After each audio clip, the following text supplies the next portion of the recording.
বন্ধু ছাড়া বেঁচে থাকাটা কিন্তু বেশ কষ্টকর। একজন ভালো বন্ধু যেমন আপনার জীবনকে সুন্দর সফল করে তুলতে পারে, ঠিক তেমনি একজন খারাপ বন্ধু কিন্তু আপনার জীবনের সবচেয়ে বড় দুর্ঘটনার কারণ হতে পারে। কিছু কিছু মানুষ আছে না, যাদের সাথে বন্ধুত্ব না করাই উচিত। এমন কিছু মানুষকে আপনারা চিনে নিন, যাদের সাথে বন্ধুত্ব না করলে আপনার জন্য মঙ্গল হবে। তাই সবার সাথে বন্ধুত্ব করার আগে এবার ভেবে দেখুন তো, সে আপনার বন্ধু হওয়ার যোগ্য কিনা। আসলে আমরা এমন একটা সমাজে বাস করছি, প্রকৃত বন্ধুর থেকে এখন স্বার্থপর মানুষের সংখ্যা অনেকটা বেশি হয়ে গেছে। যদি আপনার বন্ধু সারাক্ষণ আপনার কাছ থেকে কিছু চাওয়ার আশায় থাকে, তাহলে কিন্তু বুঝতে হবে সে আপনার প্রকৃত বন্ধু নয়। মনে রাখবেন, একতরফা কখনো সম্পর্ক তৈরি হয় না।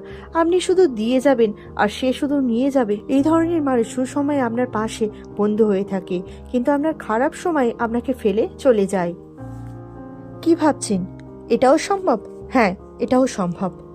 আপনি যদি সত্যি ভাগ্যবান হন, তাহলে আপনার স্কুল জীবনের বন্ধুত্ব এখনো টিকে থাকবে।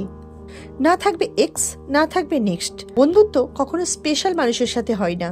যাদের সাথে আমরা বন্ধুত্ব তৈরি করি, তারাই একসময় আমাদের কাছে কিন্তু স্পেশাল হয়ে ওঠে। মানে নো সরি, বন্ধু মানে শুধু মজা আর মজা, মানে সুখ দুঃখ শেয়ার করা। আসল বন্ধু তো সে নয় যার সাথে হিসেব করে কথা বলতে হয়।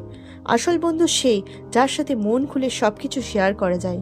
বন্ধুত্ব কাঁচের মতো, খুব যত্ন করে রাখতে হয়, কারণ যদি একবার ভেঙে যায় তাহলে কিন্তু জোড়া লাগানো খুব কঠিন। আর যদি জোড়া লাগানোও যায়, তবে ভাঙা চিহ্নটা কিন্তু সারা জীবন রয়ে যায়। জীবনে কটা বন্ধু পেলাম সেটা কিন্তু জরুরি নয়, কটা সত্যিকারের বন্ধু পেলাম সেটাই জরুরি। বন্ধুত্ব কিন্তু কখনো হারিয়ে যায় না, হারিয়ে যায় সেই মানুষটি যে বন্ধুত্বের মূল্য দিতে পারে না।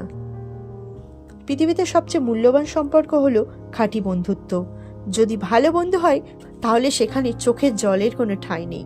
বন্ধুরা, যে বন্ধু সুদিনে ভাগ বসায় আর দুদিনে ত্যাগ করে চলে যায়, এটা মনে রাখবে সে কিন্তু তোমার সবচেয়ে বড় শত্রু। বন্ধুরা, ভালোবাসা তৈরি হয় ভালো লাগা থেকে, স্বপ্ন তৈরি হয় কল্পনা থেকে, আর অনুভব তৈরি হয় অনুভূতি থেকে। আর বন্ধুত্ব কিন্তু মনের গভীর থেকে তৈরি হয়। তো নিচের কমেন্ট বক্সে কমেন্ট করে জানিও তো তোমাদের কাদের কাদের সত্যি প্রকৃত বন্ধু আছে। আর এটাও তার সাথে কমেন্ট করে জানিও স্কুল জীবনের বন্ধুত্ব কাদের এখনো টিকে আছে। তো আজকের ভিডিওটা এই পর্যন্ত। ভালো লাগলে লাইক, শেয়ার ও সাবস্ক্রাইব করে আমার পাশে থাকবেন। ধন্যবাদ।